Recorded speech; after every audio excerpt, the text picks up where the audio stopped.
አራት አምስት ቀመስ ነው ቤት ይወጣል። አዎ ቤት ሆነህ ነው የምትጠጣው?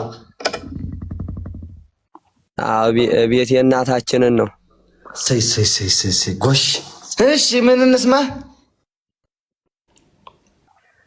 እኔ የሚሰማ ጉዳይ ሚስት አለኝ። ሚስት እሺ ይገኛል ብለውኝ። ልትፈታ ነው ልታገባ ነው የመጣው? ይኖራል እንዴ ማለት ላገባ አሜሪካ የምትወስድ? የት የምትወስድ? አሜሪካ የምትወስደኝ? አሜሪካ የምትወስድ ድል ምን አባህ እየሰራህ ነው? ከኮኔክሽን ውጭ ሆነ ወደ አካውንት ልትገባ ፈልገህ ነው?